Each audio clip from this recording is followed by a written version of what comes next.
ठीक है। तो भारतीय संविधान कैसे बना? ज्योग्राफी में लगे हुए हैं सब अभी, इसलिए हाँ, पॉलिटी नहीं हो रही है। भारत संविधान कैसे बना? औपचारिक रूप से संविधान सभा ने संविधान को बनाया, और संविधान सभा को कब चुना गया था? जब भारत का विभाजन नहीं हुआ था। ठीक है।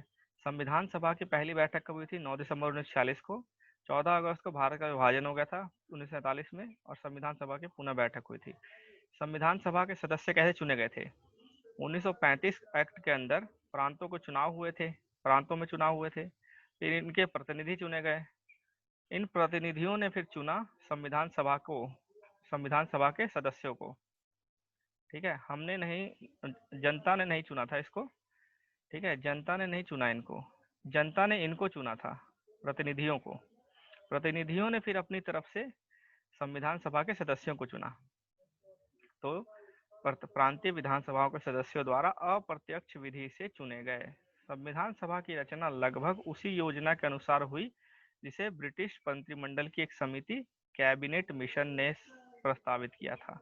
आपको पता है, जब भारत और विश्व युद्ध द्वितीय चल रहा था, विश्व युद्ध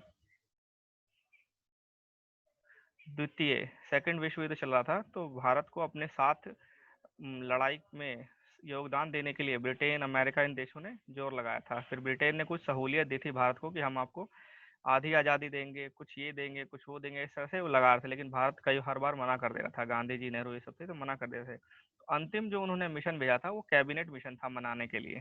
ठीक है, कैबिनेट मिशन भेजा था कि हम आपको आज़ाद संविधान सभा बनाने के लिए ये सब चीज़ों का उन्होंने लिस्ट बना के दे दी थी कि ये सब चीज़ें हम आपको सहूलियत देंगे।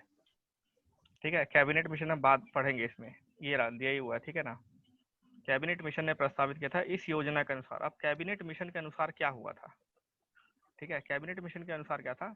प्रत्येक प्रांत, देशी रियासत या रियासतों के समूह को, ठीक है, ध्यान से सुनना इस चीज को, प्रत्येक प्रांत, देशी रियासत मतलब जिसमें कि जो स्वतंत्र थे उस समय, जो जो राजा द्वारा चलाए जाते थे, जो ब्रिटेन के डायरेक्ट कंट्रोल में नहीं थे, कंट्रोल में तो थे लेकिन डायरेक्ट कंट्रोल में नहीं थे। प्रांत वो थे जो ब्रिटेन के अधीन थे, सीधा सीधा। ठीक है, वो प्रांत, वो राज्य जो ब्रिटेन के अधीन थे, ब्रिटिश गवर्नमेंट के अधीन थे।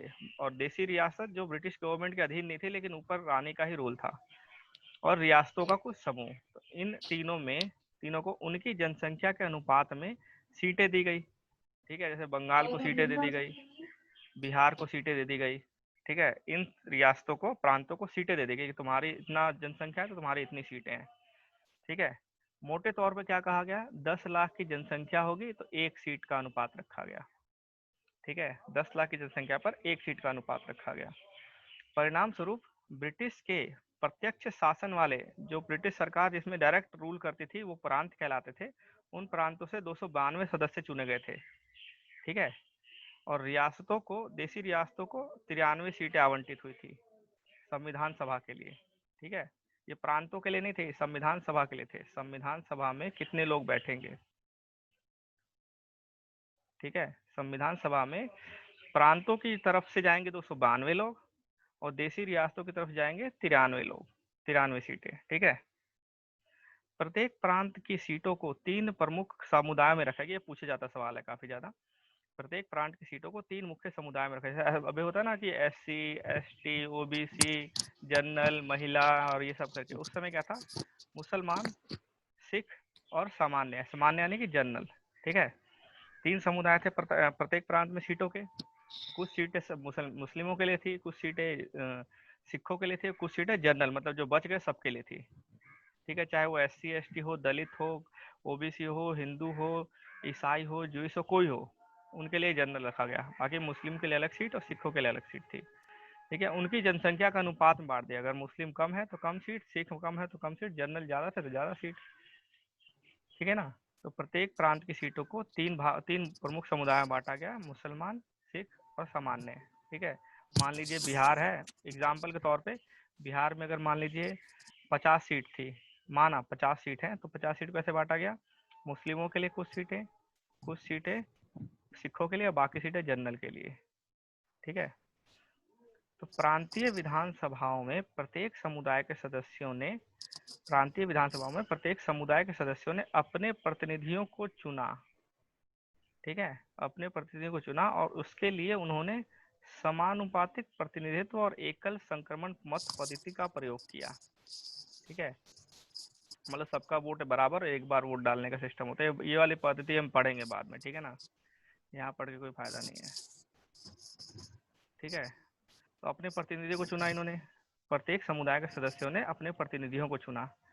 देशी रियासतों के प्रतिनिधि का चुनाव का तरीका उनके परामर्श से तय किया गया। जो राजा थे उन्होंने अपनी तरफ से दे दिया, कोई भी चुनाव नहीं हुआ उसमें, उन राजा ने अपनी तरफ से दे दिया, नाम दे दिया, नॉमिनेट कर दिया, ये हमारी तरफ से ये जाएगा। ठीक है, अध्याय के पिछले भाग में उन 3 कारकों पर प्रकाश डाली जो संविधान को प्रभावी और समान योग्य बनाते हैं। ये सब खत्म हो गया। तो इसके बाद क्या है, खत्म हो गया क्या? ठीक है, संविधान सभा चुन ली गई। देखो, संविधान सभा चुनी गई, कितने सदस्य चुने गए? 292 प्रांत की तरफ से और 93 सीटें देशी रियासतों की तरफ से। प्रांतों को 3 समुदाय में बांटा गया था, मुसलमान, सिख और सामान्य। ठीक है ना, और इनके इनके प्रतिनिधि चुनाव करके भेजते थे। इनके सदस्य जो थे प्रतिनिधियों को चुनाव करते थे। ठीक है, और रियासतों में क्या होता था, प्रतिनिधियों का चुनाव का तरीका उसके परामर्श से तय होता था। सिर्फ पूछ लिया किसका किसका चाहिए। समझ में आया ये वाला कि संविधान सभा कैसे बनी? अरे कोई कुछ बोलेगा, देखो। आया। हाँ,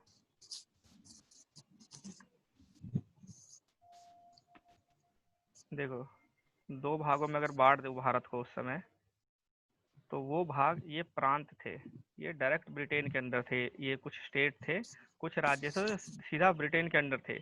कुछ रियासतें थी, रियासत मतलब वो ब्रिटेन के अंदर डायरेक्ट अंडर नहीं थे, बल्कि राजा रानी का रोल था वहाँ पे, एक तरह से देखा जाए तो। ठीक है, तो रियासतें थी। तो इनको बोला गया कि जो चुने गए 1935 एक्ट के तहत चुनाव जो हुआ था, किस लिए चुनाव हुआ था? विधानसभा के लिए, प्रांत के विधानसभा के लिए चुनाव हुआ था। ठीक है, प्रांतों के लिए था ये, सिर्फ प्रांतों के लिए होता था।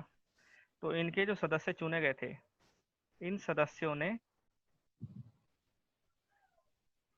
अपने प्रतिनिधि को अपने प्रतिनिधि को चुनकर भेजा। कहाँ भेजा? संविधान सभा में। ठीक है, इन्होंने चुन के भेजा, और इन्होंने क्या किया, नॉमिनेट किया अपनी तरफ से। जो राजा रानी था, रियासत से नॉमिनेशन हुआ, नामांकन हुआ, मतलब कि एक तरह से नॉमिनेशन बोल सकते हैं कि उन्होंने सिर्फ परामर्श करके बता दिया गया। कैसे?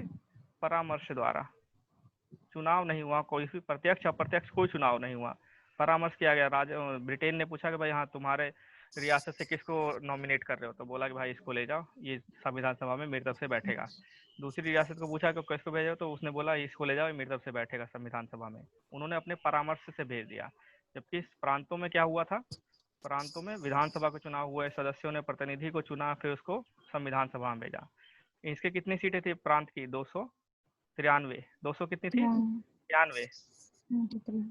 293, 96 थी, 292 थी, 292 थी, और यहाँ 93, तो हाँ, तो 292 और यहाँ 292 सदस्य प्रांतों में, ठीक है ना, और देशी रियासत में 93। हाँ। उसके बाद हम चलते हैं, संविधान सभा बन गई।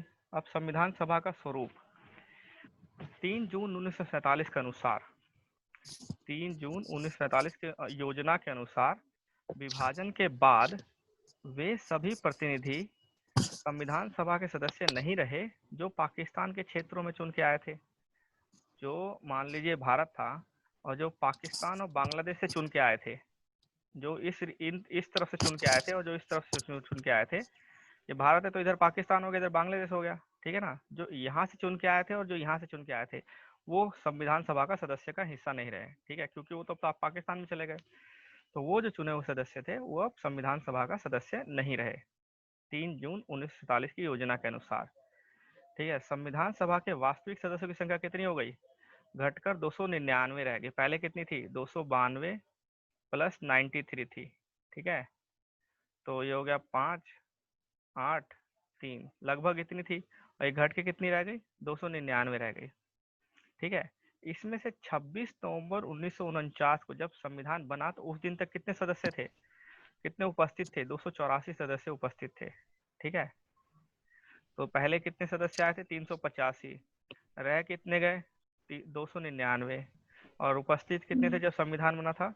284। ठीक है ना, 385 टोटल थे, 292 प्लस 93 करके, फिर रह गए विभाजन के बाद 299 रह गए, और जो संविधान बन रहा था जिस दिन, उस दिन कितने उपस्थित थे? ठीक है, अंतिम रूप से उन्होंने ही हस्ताक्षर किए, तो 284 सदस्यों के हस्ताक्षर हैं इस पे, संविधान पे उसको। ठीक है, इस प्रकार इस महाद्वीप में विभाजन से उपजी विभीषिका और हिंसा के बीच, मतलब बहुत उस टाइम वो चल रहा था, हिंसा का दौर चल रहा था। ठीक है, धर्म को लेके, जमीन को लेके हिंसा का दौर चल रहा था, और उसी बीच, हिंसा के बीच में ही संविधान निर्माण हुआ। ठीक है, इसी का काम हुआ। लेकिन संविधान निर्माताओं के धैर्य की प्रशंसा करनी पड़ेगी। मतलब ऐसा नहीं जल्दीबाजी में कुछ भी बना के नहीं रख दिया, पूरा अच्छे से सोच बहुत विचार करके। मुश्किल था, ठीक है, इतना होते हुए कितना मुश्किल था संविधान बनाना। उन्होंने न केवल अत्यधिक दबाव में एक संविधान बनाया, बल्कि विभाजन के कारण हुई अकल्पनीय हिंसा से सही सबक भी लिया। ठीक है ना, एक तो प्रेशर भी था, और स्वयं हिंसा जो हो रही थी उससे उनको एक्सपीरियंस, अनुभव मिला कि क्या क्या चीजें उनको रखनी है संविधान में और क्या नहीं रखनी। ठीक है, भारत के संविधान ने नागरिकता की एक नई अवधारणा प्रस्तुत की। इसके अंतर्गत अल्पसंख्यक न केवल सुरक्षित होंगे, बल्कि धार्मिक पहचान का नागरिकों के अधिकारों पर कोई प्रभाव नहीं होगा। ठीक है, तो उस समय भी ये चीज डाली गई, जब भारत में धार्मिक धर्म के नाम पे हिंसा चल रही थी। लेकिन संविधान सभा के गठन का यह विवरण केवल सतही तौर पर ही हमें बताता है कि संविधान वास्तव में बना कैसे। ठीक है, यद्यपि हमारी संविधान सभा के सदस्य थे, वो सार्वभौमिक वयस्क मताधिकार से चुने नहीं गए थे। सबने वोट नहीं दिया था ना, उसे किसने वोट दिया था?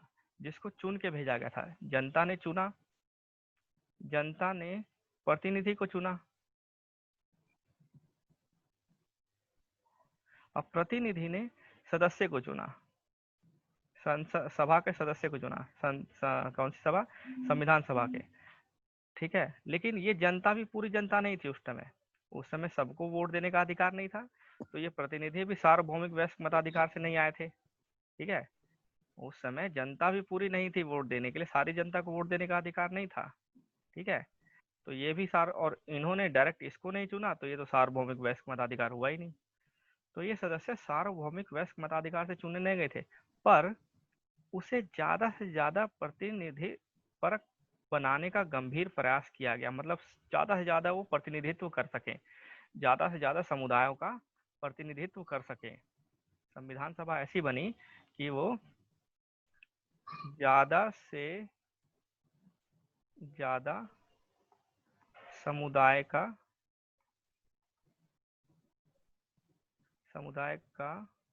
प्रतिनिधित्व करें।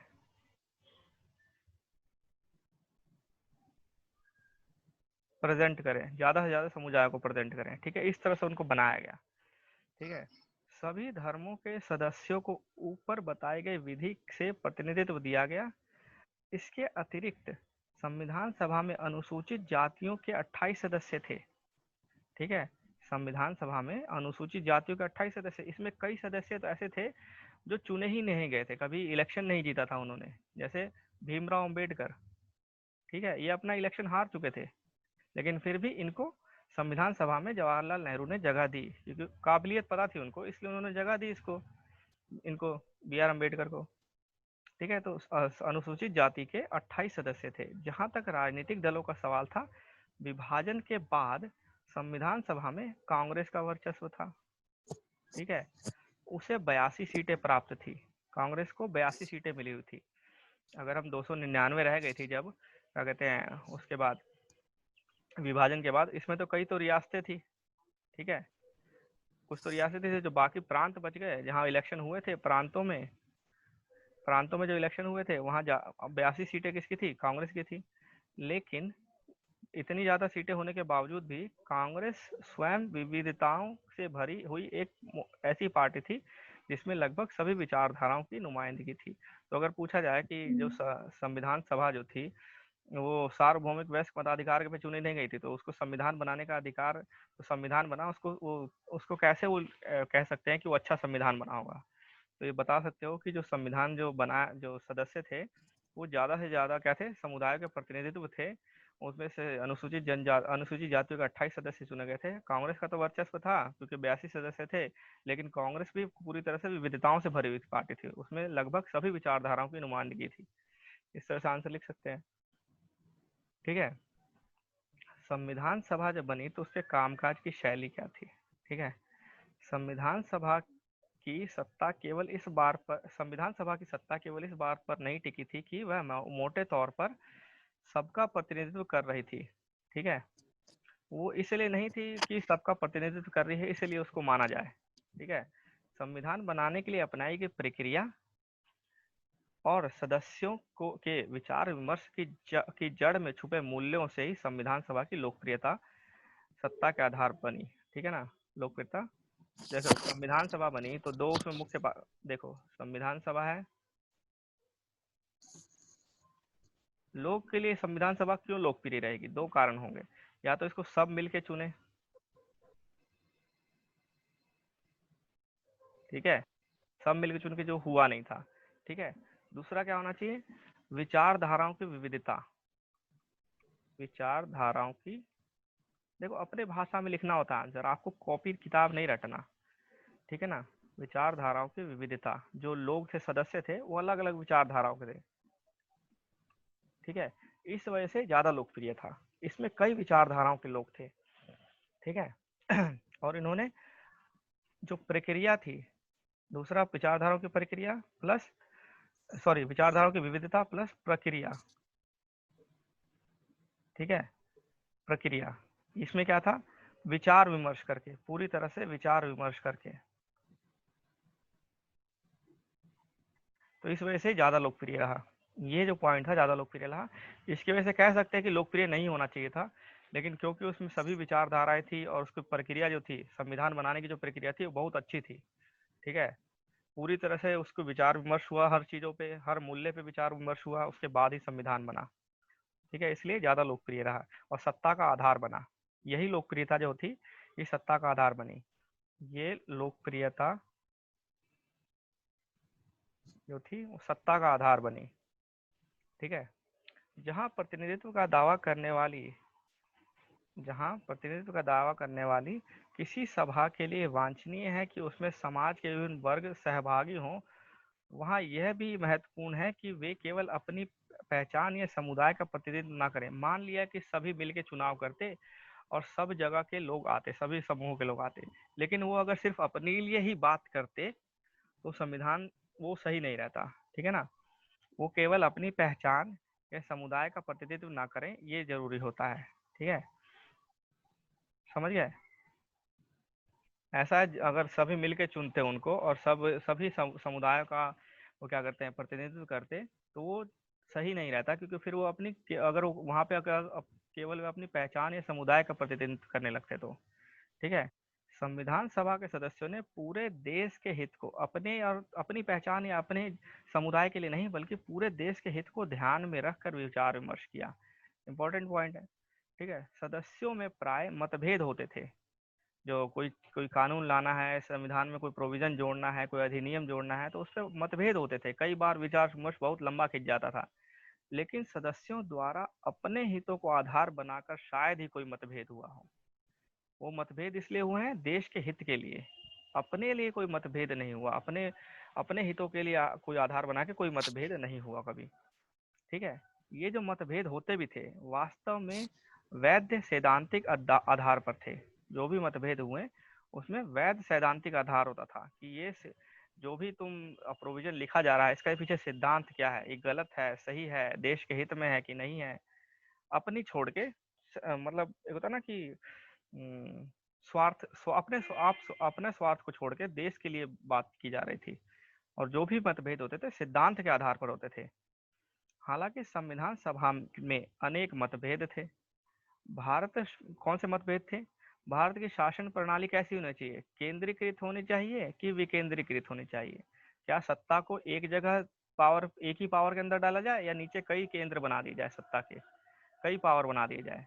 इस पे मतभेद हुआ था। राज्यों के बीच संबंध कैसे होने चाहिए, इस पे मतभेद होना चाहिए। न्यायपालिका की शक्तियां क्या होनी चाहिए और कितनी होनी चाहिए, इस पे मतभेद हुआ। क्या संविधान को संपत्ति के अधिकारों की रक्षा करनी चाहिए, इस पे भी मतभेद हुआ। ठीक है, संपत्ति के अधिकारों की रक्षा करनी चाहिए कि नहीं करनी चाहिए, इस सब चीज में मतभेद हुआ। ठीक है, एक मतभेद था कि मैरिज एक्ट के ऊपर।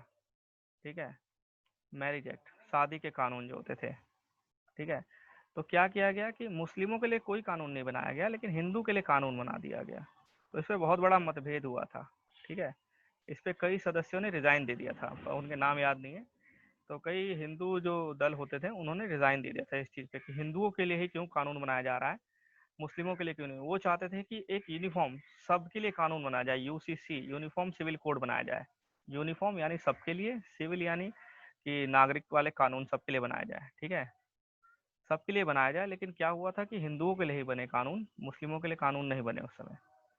ठीक है, तो उसके उस आधार पर मतभेद हुआ था, कुछ लोगों ने रिजाइन भी दिया था। तो ऐसे कई कई बातें थी जिन पे मतभेद हुआ था। लगभग उन सभी विषयों पर गहराई से चर्चा हुई जो आधुनिक राज्य की बुनियाद है। सभी विषयों पर गहराई से चर्चा हुई, सभी, कुछ नहीं छोड़ा गया ताकि बाद में दिक्कत ना हो। संविधान का केवल एक ही प्रावधान ऐसा है जो लगभग बिना किसी वाद विवाद के पास हो गया। ये था सार्वभौमिक वयस्क मताधिकार का, ये वोट देने का अधिकार। तो इसमें सभी एक बार में ही राजी हो गए? नहीं, बिना भेदभाव के बिना सभी नागरिकों को एक निश्चित आयु प्राप्त करने पर वोट देने का अधिकार। देखो एक्चुअल डेफिनेशन यहाँ लिख दी है, बिना भेदभाव के सभी नागरिकों को एक निश्चित आयु प्राप्त करने पर वोट देने का अधिकार। सदस्यों ने इस पर वाद विवाद आवश्यक नहीं माना कि किसे वोट देने का अधिकार होना चाहिए, लेकिन इसके अतिरिक्त प्रत्येक विषय पर गंभीर चर्चा हुई। ठीक है, उसके बाद क्या है, इस सभा के लोकतांत्रिक मूल्यों के प्रति निष्ठा को इससे बढ़िया व्यवहारिक रूप कुछ और नहीं हो सकता था। इस लोकसभा की लोकतांत्रिक मूल्यों के प्रति निष्ठा जो थी, उसका सबसे बढ़िया व्यवहारिक रूप कुछ और नहीं हो सकता। संविधान सभा को असली ताकत इस बात से मिली कि वह सार्वजनिक हित का काम कर रही है। ताकत कहाँ से मिली? कि वह सार्वजनिक हित का काम कर रही है। इसके सदस्यों ने चर्चा और तर्कपूर्ण बहस, जैसे ये वर्ड बार बार आ रहा है, इसको एकदम जहन में उतार लो, इस चीज को लिख लो और रटते रहो। ठीक है, ताकि याद रहे वर्ड्स। इस संविधान ने चर्चा और तर्कपूर्ण बहसों पर काफी जोर दिया। उन्होंने सिर्फ अपने हितों की बात नहीं की, बल्कि अपने सोच और फैसले के पक्ष में अनेक सदस्यों को सैद्धांतिक कारण भी दिए। जो वो फैसला ले रहे थे उस पर सैद्धांतिक कारण दे रहे थे कि क्यों इस फैसले को लिया जा रहा है। अपनी सोच के पक्ष में दूसरों के से तर्कपूर्ण संवाद और सब कुछ मतलब वाद विवाद बहुत अच्छे से हुआ। इसका पूरे कहने का मतलब यही है। ठीक है, हर एक चीज पे विस्तृत चर्चा हुई, बातचीत हुई, तब वही सब चीजें हैं। ये बहसें भी फ्रांसीसी और अमेरिकी क्रांति की तरह संविधान सभा के निर्माण के इतिहास में सबसे महत्वपूर्ण योगदान। इन बहसों, जो बहस हुई थी, इनका क्या योगदान है? ठीक है, तो यही सब योगदान है। ठीक है, योगदान क्या है? लोकतंत्र के मूल्यों के प्रति निष्ठा हुई। सभी क्या कहते हैं, सभी लोगों को एक तरह से अगर ना क्या बोलते हैं उसको, बिना सार्वभौमिक वयस्क मताधिकार के जो संविधान सभा चुने गए, उसके बावजूद इन्होंने सभी समुदाय के लिए काम किया। ठीक है, और हर चीज पर तर्कपूर्ण बहस हुई, कुछ चीजों को छोड़ के। ठीक है, और गंभीर विचार विमर्श करके बाद ही फैसले लिए गए। उसके बाद है कार्यविधि।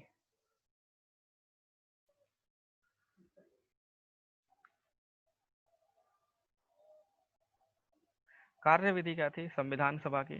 संविधान सभा की सामान्य कार्यविधि में भी सार्वजनिक विवेक का महत्व स्पष्ट दिखाई देता है। ठीक है, संविधान सभा की सामान्य कार्यविधि में भी सार्वजनिक विवेक का महत्व स्पष्ट दिखाई देता है। सार्वजनिक विवेक मतलब पूरी तरह से विचार विमर्श करके और फिर विवेक से काम लेके।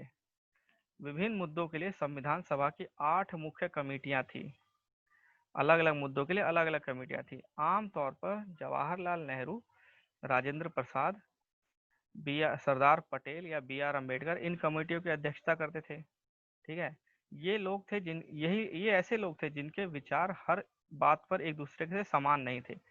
ये मेन लोग थे और इनके विचार आपस में मिलते नहीं थे ज्यादातर चीजों पे। ठीक है। अंबेडकर तो कांग्रेस और गांधी के प्रति कड़े आलोचक थे।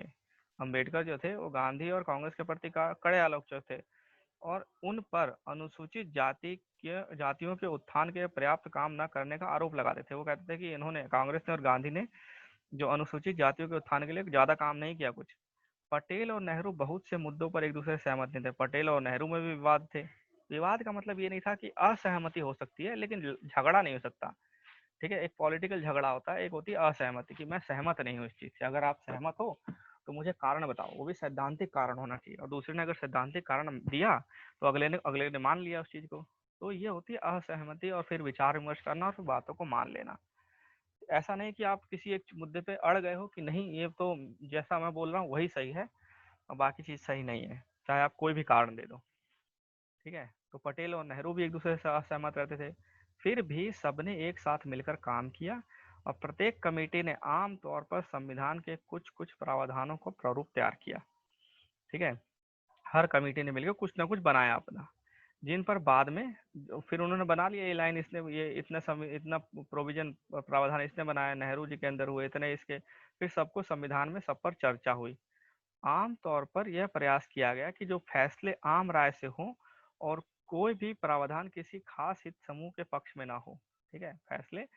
प्रयास क्या किया गया, जो भी फैसला लिया गया वो आम राय से लिया जाए, मतलब सबकी सहमति से लिया जाए। ठीक है। और वो ऐसे प्रावधान होने चाहिए जो किसी खास हित या समूह के लिए ना हो, उसके पक्ष में ना हो। ऐसा ना हो कि किसी के पक्ष में लिया जा रहा है।